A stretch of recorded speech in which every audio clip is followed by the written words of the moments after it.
أستغفر الله العظيم الذي لا إله إلا هو الحي القيوم أتوب إليه. أستغفر الله العظيم الذي لا إله إلا هو الحي القيوم أتوب إليه. أستغفر الله العظيم الذي لا إله إلا هو الحي القيوم أتوب إليه. إلى حضرة النبي المصطفى رسول الله صلى الله عليه وسلم، وخصوصا إلى مصنف الكتاب، وخصوصا إلى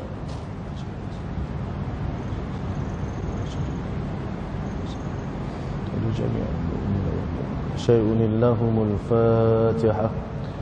أعوذ بالله من الشيطان الرجيم. بسم الله الرحمن الرحيم.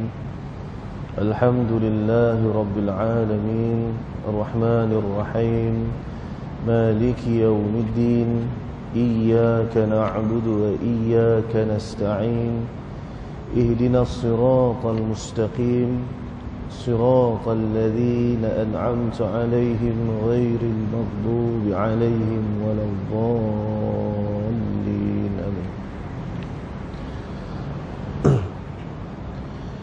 أعوذ بالله من الشيطان الرجيم. بسم الله الرحمن الرحيم. الحمد لله رب العالمين، والصلاة والسلام على أشرف الأنبياء والمرسلين، وعلى آله وصحبه أجمعين. اللهم صل على سيدنا محمد الفاتح لما أغلق والخاتم لما سبق ناصر الحق بالحق والهادي إلى صراطك المستقيم، وعلى آله حق قدره ومقدار العظيم. قال رب اشرح لي صدري ويسر لي أمري واحلل عقدة من لساني يفقه قولي. أحييكم بتحية الإسلام، تحية مباركة من عند الله، تحية الإسلام السلام. السلام عليكم ورحمة الله وبركاته. Alhamdulillah, yang pertamanya dan selama-lamanya, marilah sama-sama kita memanjatkan setinggi-tinggi rasa syukur kita ke hadrat Allah Subhanahu wa taala, kerana di atas limpahan rahmat, inayah dan taufik daripada Allah, pada malam ni Allah Subhanahu wa taala menzahirkan kasihnya kepada diri kita apabila diberikan kepada kita ini kesempatan untuk bersama-sama kita mengambil kebaikan, manfaat daripada majlis ilmu, yang mana Allahumma salli ala Sayyidina Muhammad, majlis ilmu merupakan pintu bagi segala kebaikan. Jadi apabila Allah meletakkan kita pada jalan untuk menuju kepada segala kebaikan, maka itu adalah isyarah daripada Allah, petunjuk daripada Allah yang menginginkan kebaikan ke atas diri kita. Cumanya Allahumma salli ala Sayyidina Muhammad, bila kita bercerita tentang nikmat, hamba Allah ni dia terbahagi kepada dua jenis. Yang pertama, hamba yang apabila mendapat nikmat, menjadikan dirinya itu makin bersyukur akan pemberian nikmat itu. Dan ini dizahirkan oleh Allah Subhanahu wa taala dalam Al-Quran, la in syakartum la azidannakum. Kalau sekiranya kamu ini bersyukur akan nikmatku, maka pasti aku akan menambah nikmat tersebut ke atas kamu. Jadi Allahumma salli ala Sayyidina Muhammad, itu yang pertama. Adapun golongan hamba yang kedua, apabila mereka ini dikurniakan nikmat oleh Allah Subhanahu wa taala, nikmat itu tidak menjadikan diri mereka itu semakin mensyukuri nikmat, akan tetapi mereka ini menjadi hamba yang selalu mengkufurkan nikmat daripada Allah. Apabila kebaikan demi kebaikan diberikan kepada dirinya, tidak menjadikan hamba tersebut semakin dekat dengan Allah, akan tetapi menjadikan hamba tersebut semakin bongkak dengan Allah. Dia semakin meninggikan diri pada Allah Subhanahu wa taala. Kerana dia lupa bahawasanya nikmat-nikmat kebaikan yang Allah kurniakan ke atas kita adalah sebagai nak menyedarkan diri kita betapa lemahnya kita ini di hadapan Allah, sehingga kan kita perlu kepada nikmat daripada Allah. Kita perlukan pemberian daripada Allah untuk merasakan kebaikan di atas dunia. Dan banyak kisah-kisah tentang hamba-hamba Allah yang kufur nikmat ni yang Allah nukilkan di dalam Al-Quran. Contohnya Fir'aun, Qarun, dan banyak lagi kisah-kisah mereka-mereka yang dilaknat oleh Allah Subhanahu wa taala kerana bila mana dikurniakan nikmat itu mereka menjadikan sebagai asbab untuk membesarkan diri mereka di hadapan Allah. Maka orang-orang yang macam ni Allah janjikan kepada mereka siksa yang sangat berat, siksa yang tidak akan pernah habis-habis, siksa yang berterusan di akhirat apabila mereka ni dicampakkan ke dalam neraka Jahannam oleh Allah Subhanahu wa taala. Ibu ayah dirahmati Allah Subhanahu wa taala sekalian, maka atas kerana itu saya ingin berpesan, terutamanya khususnya buat diri saya yang bercakap di hadapan, apabila Allah kurniakan nikmat kepada kita, apabila Allah meletakkan kita pada tempat yang baik-baik, maka jadilah kita ini sebahagian daripada hamba yang mensyukuri nikmat Allah. Sambutlah kebaikan Allah itu dengan cara kita kembalikan semula nikmat kebaikan ini kepada Allah Subhanahu wa taala. Mudah-mudahan ianya menjadi asbab kebaikan diri kita, menjadi asbab keselamatan diri kita di hadapan Allah Subhanahu wa taala kelak insya-Allah. Jadi ibu ayah dirahmati Allah Subhanahu wa taala sekalian, malam ni Allahumma salli ala sayyidina Muhammad, saya nak baca satu hadis Nabi sallallahu alaihi wa alihi wasallam, yang mana dalam hadis ini Nabi sallallahu alaihi wa alihi wasallam mengingatkan kepada kita. Dalam hadis ni Nabi berikan amaran kepada kita tentang apa perkara yang umat Nabi ni akan buat dan menjadikan mereka ini daripada kalangan umat yang rugi. Sebab bila mana kita ni menjadi umat Muhammad sallallahu alaihi wa alihi wasallam, satu perkara yang kita kena ingat, kita adalah umat yang dijanjikan Allah kebaikan yang tak pernah dikurniakan kepada umat-umat yang terdahulu. Umat-umat terdahulu apabila mereka ini menginginkan kebaikan daripada Allah, mereka perlu berusaha keras. Mereka kena usaha lebih untuk dapat kebaikan yang banyak di sisi Allah. Atas kerana tu umur mereka panjang-panjang. Bila umur panjang, usahanya pun panjang, usahanya pun jadi berat, usahanya pun jadi banyak. Akan tetapi umat Muhammad sallallahu alaihi wa alihi wasallam ini Allah kurniakan kebaikan yang melebihi kebaikan yang dikurniakan kepada umat-umat yang terdahulu. Umur kita pendek-pendek, akan tetapi jumlah pahala yang Allah kurniakan kepada kita melebihi daripada kebaikan umat-umat yang terdahulu. Ini hebatnya umat Muhammad sallallahu alaihi wa alihi wasallam. Belum lagi dikirakan peluang untuk kita masuk ke dalam syurga lebih awal daripada umat-umat yang terdahulu. Sedangkan mereka yang hidup dulu di atas muka bumi, akan tetapi Allah memuliakan umat Muhammad sallallahu alaihi wa alihi wasallam dengan cara diizinkan untuk masuk dahulu ke dalam syurga Allah. Jadi ibu ayah dirahmati Allah Subhanahu wa taala sekalian, Nabi sallallahu alaihi wasallam mengingatkan kepada kita, sayati zamanun ala ummati yuhibbuna khamsan wa yansawna khamsan. Nabi kata sayati zamanun ala ummati, kelak akan datang suatu masa, suatu zaman ke atas umatku ini, yang mana mereka ini yuhibbuna khamsan wa yansawna khamsan. Mereka ini akan mencintai 5 perkara, akan tetapi mereka ini akan melupakan 5 perkara. Yang mana yang dilupakan ini adalah perkara yang lebih penting daripada yang disukai oleh umat ini. Jadi Allahumma salli ala sayyidina Muhammad, mari sama-sama kita muhasabah tuan. Kita tengok balik diri kita, ada tak 5 benda ni ke atas diri kita? Adakah kita ni dah termasuk dalam kelompok yang Nabi sebut, sayati zamanun ala ummati yuhibbuna khamsan wa yansawna khamsan ini. Kita tengok ada tak dekat kita? Adakah kita ni menjadi orang yang mementingkan perkara-perkara yang tidak penting dalam kehidupan kita? Allahumma salli ala sayyidina Muhammad. Yang pertamanya yuhibbuna dunya wa yansawna al-uqba. Mereka ini sangat mencintai dunia. Dan kemudian wa yansawna al-uqba. Mereka melupakan akhirah.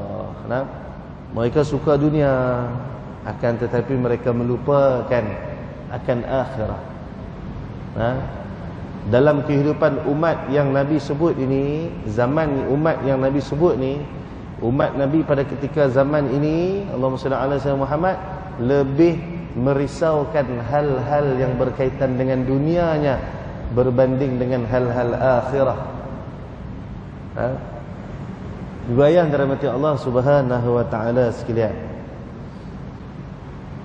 adakah zaman yang Nabi sebut ni dah sampai kat kita?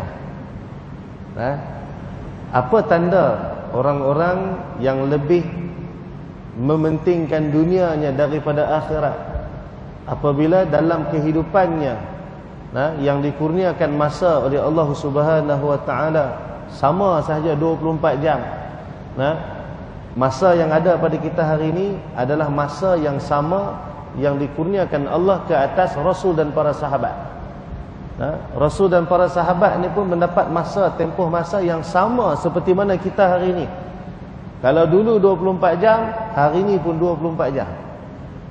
Kita tak pernah dengar lagi zaman Nabi dulu masa mereka ni 56 jam ke, tak pernah dengar. Semua sama ya tempoh masa. Allahumma salli ala sayyidina Muhammad. Cumanya kenapa masa yang dikurniakan Allah kepada Rasul dan juga para sahabat radhiyallahu taala anhum ni berkat? Kerana mereka menghabiskan masa-masa mereka itu dengan mengerjakan pekerjaan akhirah. Atas kerana itulah masa yang dikurniakan Allah ke atas mereka menjadi berkat.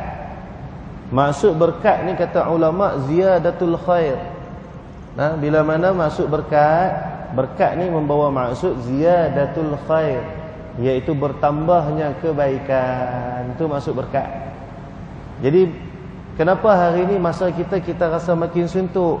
Kerana dalam kehidupan kita hari ini kita banyak menghabiskan masa kita ni dengan perkara-perkara yang tidak baik. Itu je. Benda-benda yang tak baik tu yang kita duk buat. Cuba tengok balik, daripada bangun tidur sampai kita nak tidur malam ni, berapa banyak masa yang kita gunakan untuk menyiapkan akhirah kita? Berapa banyak dah? Daripada bangun tidur sampai nak tidur malam ni, berapa banyak masa yang kita dah habiskan untuk menyiapkan akhirat kita? Dunia ni tuan-tuan, Allahumma salli ala sayyidina Muhammad, Nabi dah sebut dalam hadis Nabi 4 perkara yang telah disiapkan bagi seorang hamba ketika mana dia duduk di atas muka bumi. Allahumma salli ala sayyidina Muhammad. Yang pertamanya rezeki, yang kedua jodoh, yang ketiga umurnya, yang keempat bahagia atau celaka. 4 perkara ni Allah dah tetapkan bagi setiap orang. Bahasa mudah dia kita nak cerita, 4 benda ni tuan-tuan dah siap, tak perlu kita nak runsing fikir lagi dah. Ataupun bahasa nak lagi senang faham, dah dijamin 4 perkara ni ke atas diri kita bila duduk atas dunia. Tapi cuba kita tengok balik, kita hidup puluhan tahun dah. Puluhan tahun kita ni dihidupkan oleh Allah di atas muka bumi. Berapa detik daripada kehidupan yang ada pada diri kita hari ini yang kita ini memikirkan tentang akhirah lebih daripada dunia.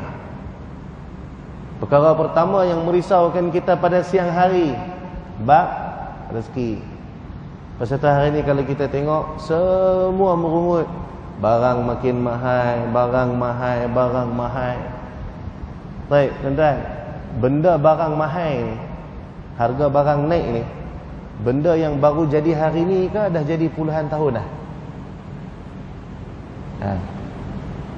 Tuan-tuan baru first time ke barang naik ni? Tidak. Benda yang dah lama jadi ke baru jadi? Pepatah Melayu sebut apa? Allah bisa, tegal biasa. Betul tak? Kata balik. Allah bisa, tegal biasa kan? Dah asyik kena lama-lama dia jadi tak heran kan? Tidak. Sepatutnya bila kita dah faham, memang dunia ni bila cerita tentang harga, cerita tentang kos, memang ghalibnya, adatnya dia akan naik sentiasa. Saya dulu ingat lagi tuan-tuan, Allahumma salli ala Muhammad, zaman saya kecil-kecil dulu. Kalau pergi sekolah dulu, bawa 3 kupang ni kira orang kaya. Dulu ni. Kalau bawa 5 kupang, hak ni terlebih kaya. Kalau boleh bawa RM1, oh yang ni mesti orang mak bapak dia ni tokai balak. 3 kupang dulu boleh beli nasi sepinggan, ayak, boleh beli kuih lagi. Sekarang budak-budak pergi sekolah berapa ringgit bang? RM3 tu orang kata apa? Miskin tu. Nak sedap, nak senang RM5, tidak? Budak-budak lah. Baik. Jadi bila dunia ni Allah dah tentu macam tu, dan perjalanan dan memang dah macam tu, dalam keadaan yang barang, harga barang sentiasa naik setiap masa tuan-tuan. Berapa saat dalam hidup kita, berapa minit, berapa ketika dalam hidup kita, sepanjang tempoh barang duk naik pada zaman kita kecil sampai lah ni tuan-tuan, berapa kali yang kita ni kebuluran? Ada? Barang naik kan? Berapa kali yang kita ni kebuluran, hampir-hampir nak mati sebab tak ada makan? Pernah tak? Sebab apa tuan-tuan? Sebab Allah dah jamin rezeki kita. Faham tak? Allah dah jamin rezeki kita. Sebab tu tuan-tuan kalau nak belajar bab rezeki, lihat bagaimana orang gila. Tuan-tuan pernah nampak orang gila pergi buat kerja tuan-tuan? Orang gila pernah nampak pergi buat kerja? Pergi hantar resume kat mana-mana ke? Orang gila buka meja jual minyak wangi. Pernah tengok? Pernah tengok? Tak pernah tuan-tuan. Tapi pernah tak kita dengar cerita orang gila mati kebuluran? Pernah?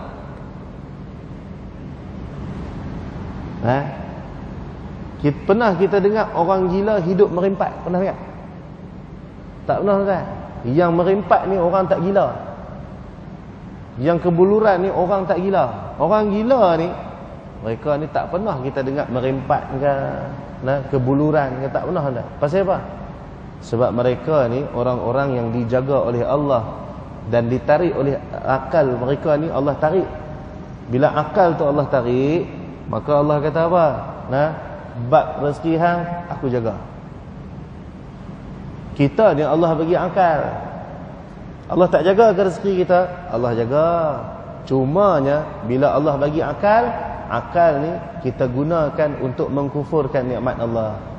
Kita jadikan akal kita ni sebagai alat untuk menafikan jaminan yang telah diberikan Allah ke atas kita. Jadi bila kita nafikan perkara tersebut, maka Allah tunjuk kekuasaan dia. Macam kita lah tuan-tuan, kita ada anak, kita abak kat anak kita, apa, belajar rajin-rajin je. Nak apa-apa minta kat ayah. Jangan duk sibuk pergi kerja sendiri ke apa, jangan duk punting sekolah buat benda tak faedah. Hampa belajar je. Hampa nak apa bagi tahu, ayah sedia semua. Tidak? Kita kata kat anak. Tiba-tiba anak kita ni tak dengar cakap kita. Dia tak dengar dah. Dia tak belajar, tapi dia buat apa? Dia pulun, Allahumma salli ala sayyidina Muhammad, dia pulun pi cari kerja. Kita sebagai ayah, bila kita jadi macam tu ke anak kita, yang kita dah janji, jamin dah ni, hang nak apa habaq ya, yang penting hang belajar sungguh-sungguh. Baik. Bila anak buat begitu tuan-tuan, kita nak jaga lagi tak dia? Boleh faham tak? Contoh saya bawa ni boleh faham tak? Bila anak buat benda yang sebalik daripada yang kita suruh, kita nak jaga lagi tak anak ni? Kita akan kata apa dah? Hang rasa hang hebat sangat kan? Hang rasa hang pandai sangat kan?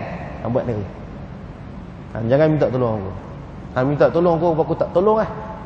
Tidak. Itu kita tuan-tuan. Makhluk sesama makhluk. Allah ni bersifat lebih daripada makhluk. Jadi kenapa hari ini rezeki kita makin susah? Adakah sebab kita tak dijamin rezeki oleh Allah? Tak, kita dah dijamin. Tapi kerana kesombongan kita tuan-tuan, kita sombong dengan Tuhan. Kita rasa kita lebih hebat, kita rasa kita lagi besar daripada dia. Maka atas kerana itulah Allah menyempitkan rezeki kita. Dia menahan pemberian yang sepatutnya sampai kepada kita. Dia bagi kita rasa susah. Sebab apa? Dia nak tunjuk kebesaran dia. Dia nak tunjuk tuan-tuan. Hang rasa hang besar daripada aku, ni aku tunjuk siapa lagi besar sebenarnya. Hang ke aku.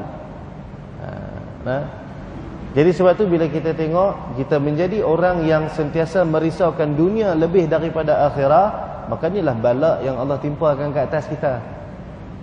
Sedangkan yang sepatut dirisaukan kita bukan dunia kita.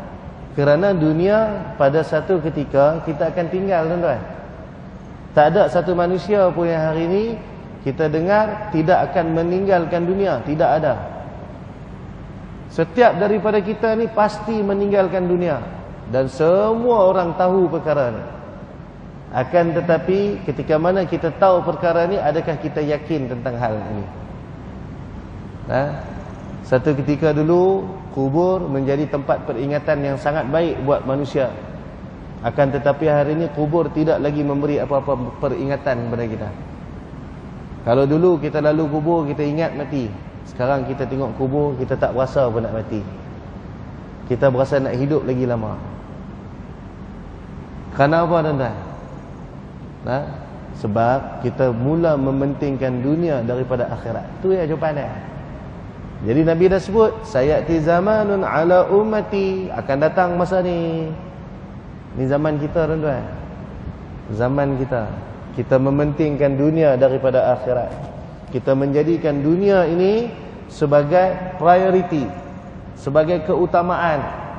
Sedangkan yang sepatut kita risaukan akhirat kita. Kalau makan atas dunia kita tak cukup, kita susah hati tuan-tuan. Tapi kalau iman kita lemah, kita tak susah hati pun. Bagaimana cara nak mengetahui iman kita ni tengah kuat ke tengah lemah? Lihat pada ketika kita beribadah kepada Allah. Pada ketika kita iman kita ni tinggi, dia akan jadi mudah nak buat ibadah. Dia jadi rajin nak buat ibadah.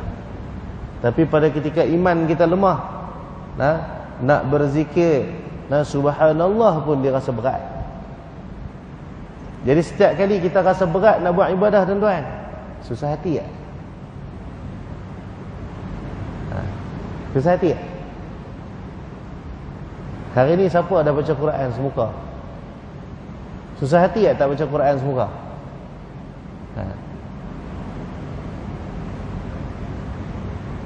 Cuba kalau handphone bateri habis. Antara bateri handphone habis dengan tak baca Quran hari tu, mana yang lagi kita risau? Jujur. Nampak kan ni? Kita penting dunia ke akhirat tuan-tuan. Mulut boleh tipu orang, tapi Allah tahu. Allah tahu tuan-tuan. Sebab tu guru saya selalu pesan benda ni kat saya. Dia kata, Rasdan, kita boleh tipu manusia, tetapi kita tak boleh tipu Allah. Allah tahu semua. Depan orang kita nampak baik tuan-tuan, belakang orang Allah tahu. Tak nampak Quran tak apa, tak boleh selawat tak apa, handphone dah habis bateri tuan-tuan, sehati tu. Tambah orang bisnes pula, Allah, berapa banyak lah prospek aku habis. Nampak? Sebab apa? Ni Nabi sebut, yuhibbunad dunya wa yansawnal uqba. Baik, riwayah dan rahmati Allah Subhanahu wa taala sekalian. Orang yang mencintai dunia, dia pasti tidak akan mendapatkan akhirat. Dan orang yang mencintai dunia ni, orang yang pasti celaka di akhirat. Perkara yang menghalang kita daripada mendapat kebaikan di akhirat kelak adalah kecintaan kita terhadap dunia. Semakin kuat cinta kita kepada dunia, maka semakin hilanglah tempat kita di akhirat. Bagaimana mungkin kita mencintai dunia dan akhirat serentak? Tak mungkin, tuan-tuan. Saya bagi contoh, nak bagi senang faham, tuan-tuan. Allahumma salli ala Muhammad. Orang yang mencintai dunia, dia suka simpan duit. Orang yang mencintai dunia, dia suka simpan duit. Faham tak? Kita nak tahu kita ni ahli dunia ke ahli akhirat, lihat bagaimana kita berasa terhadap harta dunia. Kalau kita tengok dalam bank kita, banyak kosong belakang. Kita seronok ke kita sedih?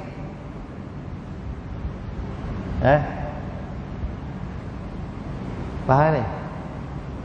Depan tu tak kisahlah angka 1 ke 2 ke, tapi kosong belakang tu.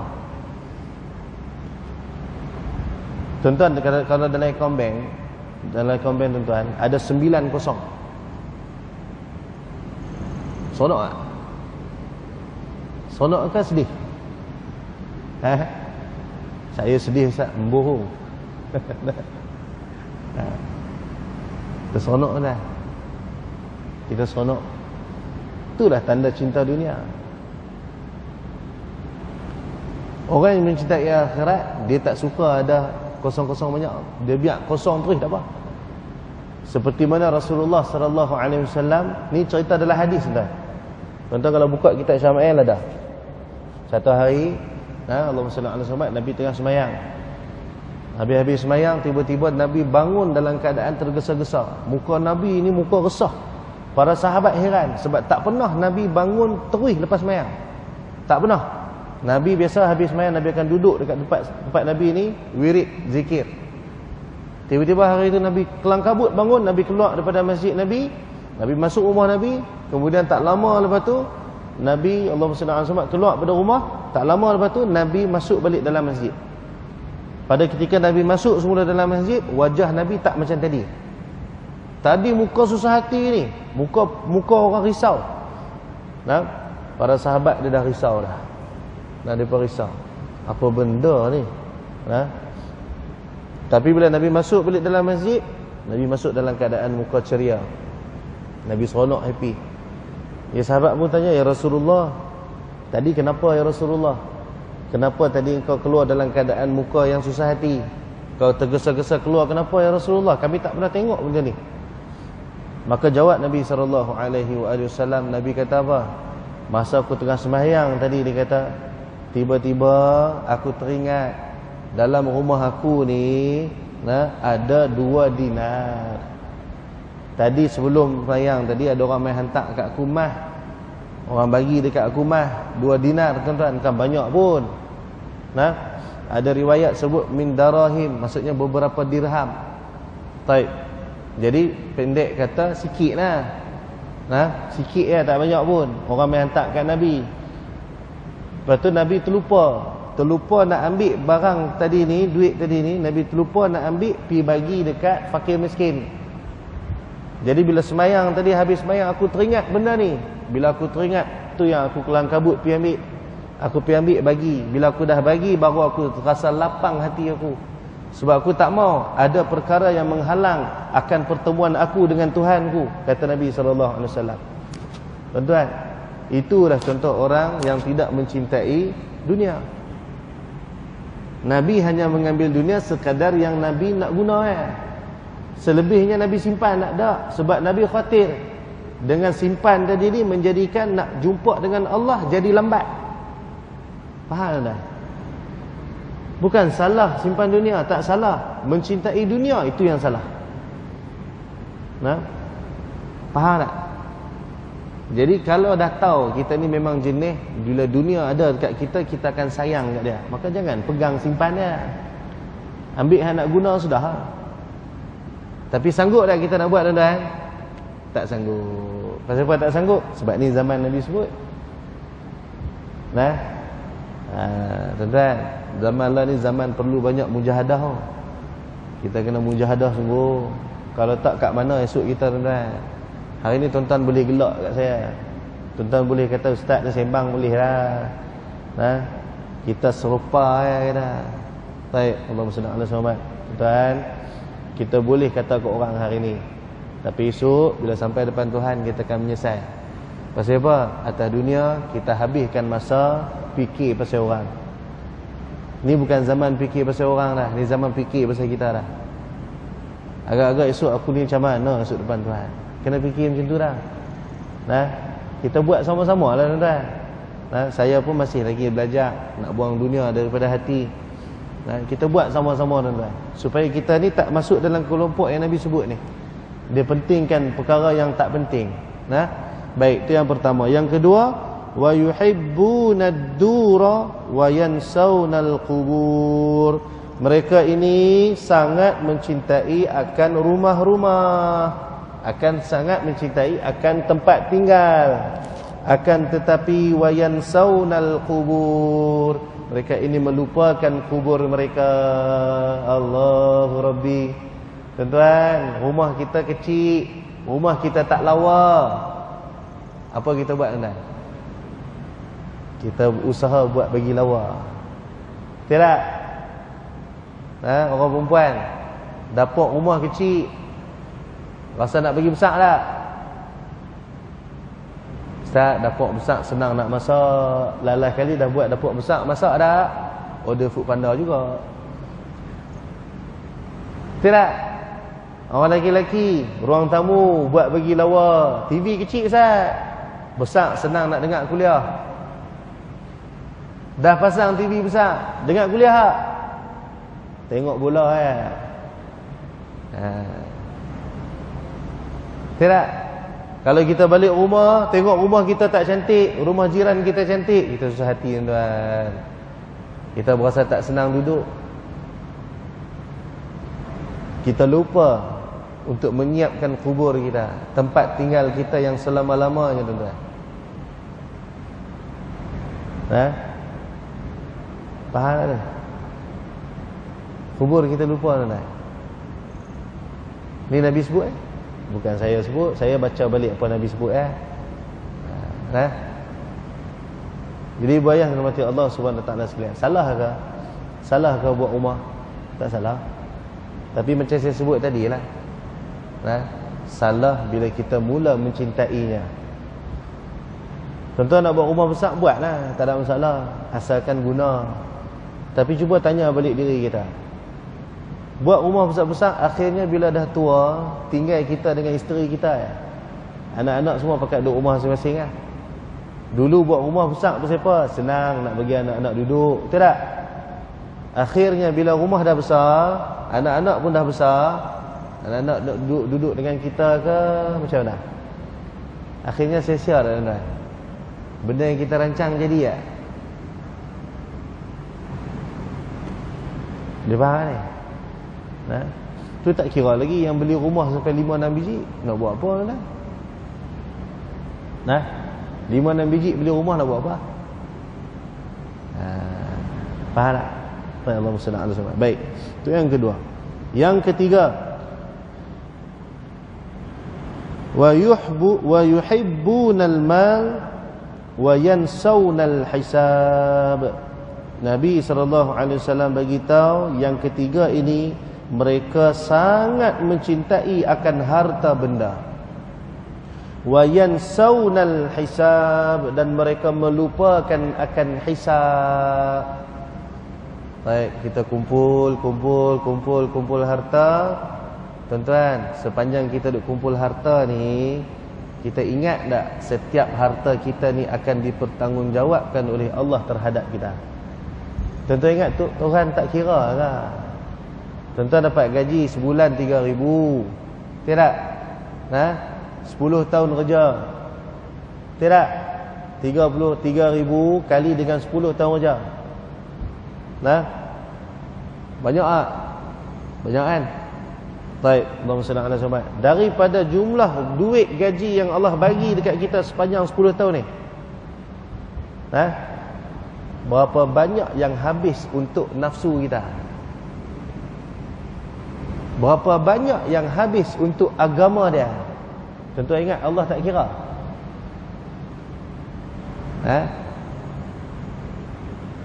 Belum kira lagi yang ambil secara salah.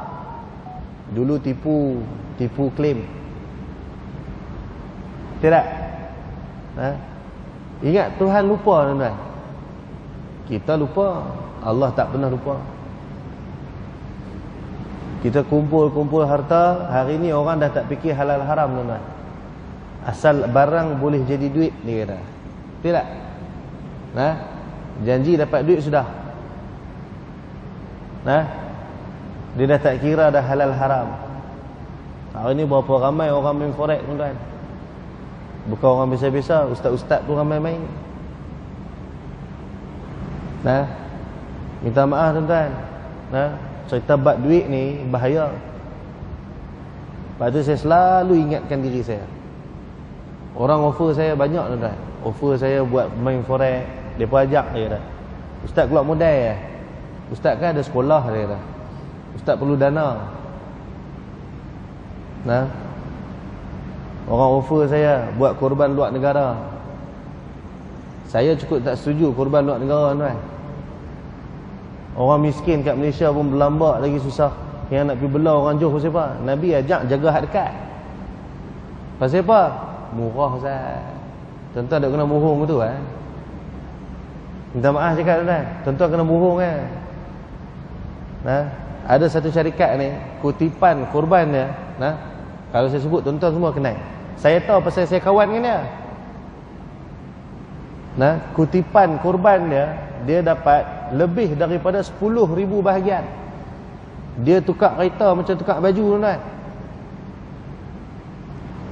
Tuan-tuan, dekat mana boleh beli lembu 10,000 ekor? Habaq kat saya. Malaysia boleh dapat? Hari korban beli lembu 5,000 ekor, tak payah 10,000. 5,000 ekor boleh beli.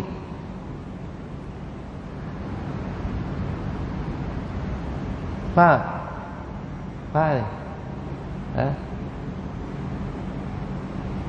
5,000 ekor lembu boleh makan berapa ramai orang? Ramai tu. Pergi hantar dekat Kemboja. Kat Kemboja berapa ramai orang Islam?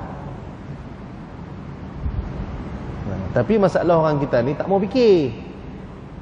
Dia buat ibadah ikut nafsu, bukan ikut Tuhan. Ustaz, nak buat Malaysia punya mahal.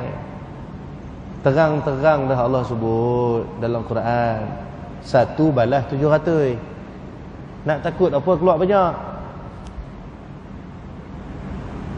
Tidak.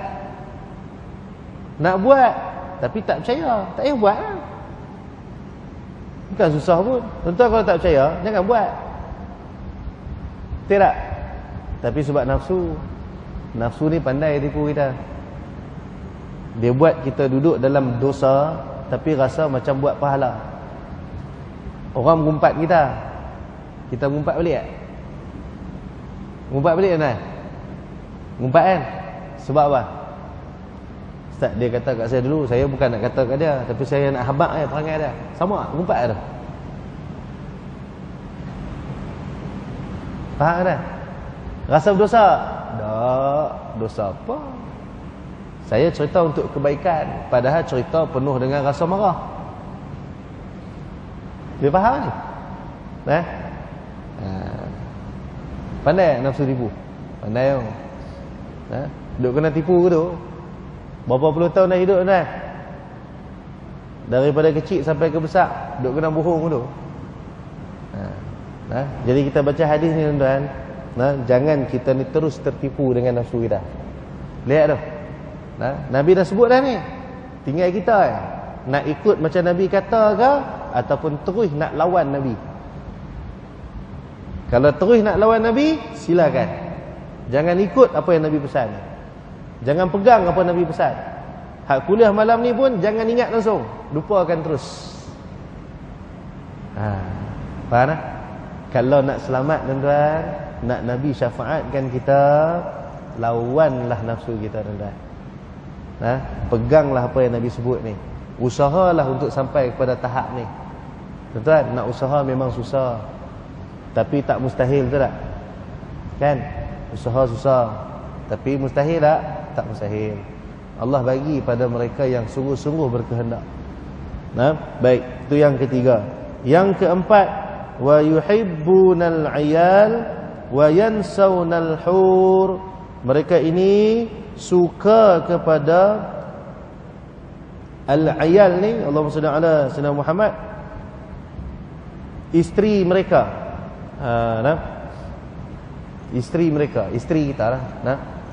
Wa yansawnal hur, dan mereka melupakan akan bidadari syurga. Apa maksud Nabi di sini? Maksudnya Allahumma salli ala sayyidina Muhammad, kita lebih mencintai nikmat dunia yang penuh dengan masalah ni berbanding dengan nikmat dunia yang Allah dah sedia, nikmat syurga yang Allah dah sediakan tanpa ada masalah. Hari ini tuan-tuan, suami-suami hari ini jadi suami yang takut isteri tak kena pada tempat.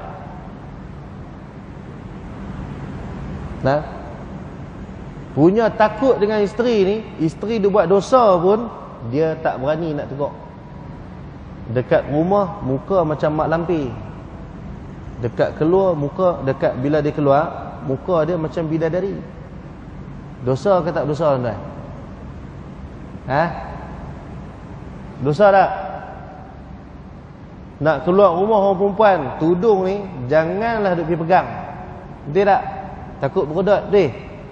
Dekat rumah tuan-tuan, duduk depan lelaki, baju setrika. Ni orang perempuan ni, saya nak pesan saya pesan. Orang perempuan ni merupakan ujian pada orang lelaki-lelaki. Jadi saya nak sampaikan pesan guru saya. Guru saya pesan kat kami bila mengajak, dia kata apa? Allahumma salli ala sayyidina, orang perempuan ni jangan jadi sebab yang menjahanamkan suami kita. Perempuan kalau sayang kat suami, jangan menjahanamkan suami. Kalau kasihkan suami, jangan celakakan suami dengan perangai kita.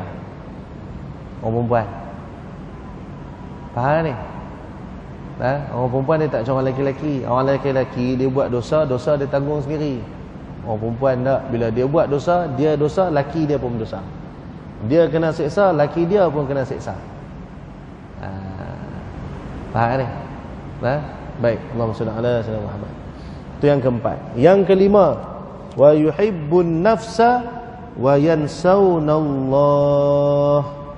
Mereka ini sangat mencintai akan dirinya sendiri, wa yansawnallah, dan mereka melupakan akan Allah. Allahu Rabbi.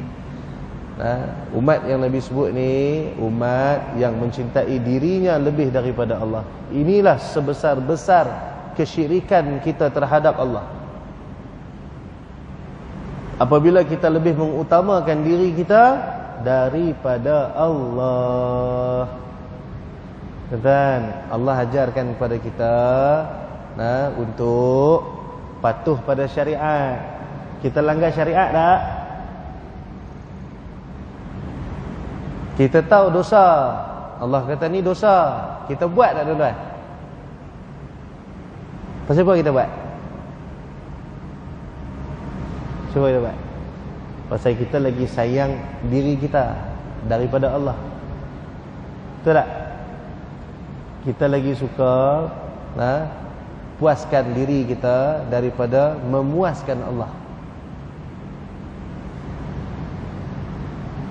Jadi kata Nabi SAW, hum minni bura'u wa ana minhum bari'un. Mereka ini, kata Nabi SAW, adalah orang-orang yang berlepas diri dariku. Wa ana minhum bari'un, dan aku pun berlepas diri daripada mereka. Jadi orang yang buat 5 benda ni tuan-tuan, dan melupakan 5 perkara ni, bahasa mudahnya adalah orang-orang yang pasti tidak akan mendapat pertolongan Rasulullah sallallahu alaihi wasallam di akhirat kelak. Tuan-tuan, buat 5 benda ni saja dah dijamin neraka untuk kita. Nabi tak tolong kita, tuan-tuan. Tidak ada syafaat untuk orang ni. Jadi ibu ayah dirahmati Allah Subhanahu wa taala sekalian,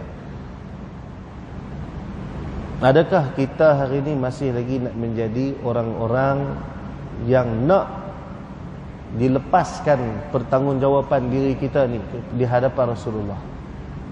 Adakah kita nak menjadi orang-orang yang diabaikan oleh Rasulullah di akhirat kelak?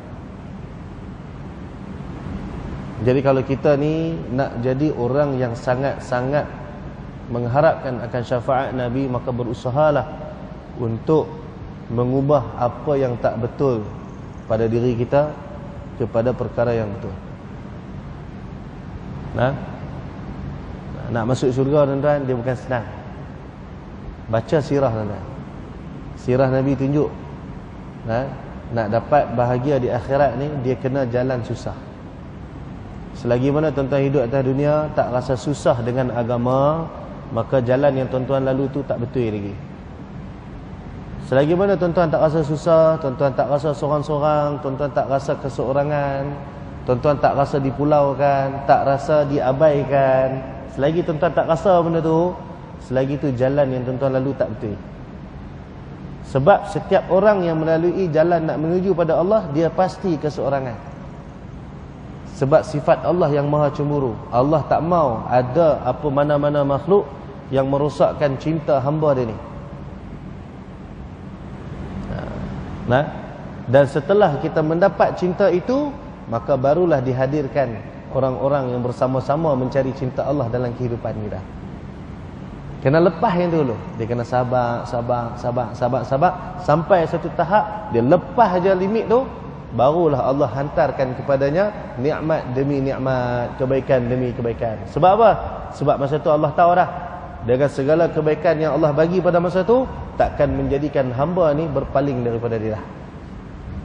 Sebab tu susah ujian, senang pun ujian. Jadi ibu ayah dirahmati Allah Subhanahu wa taala sekalian, saya kira cukuplah sekadar tu untuk pada malam ni.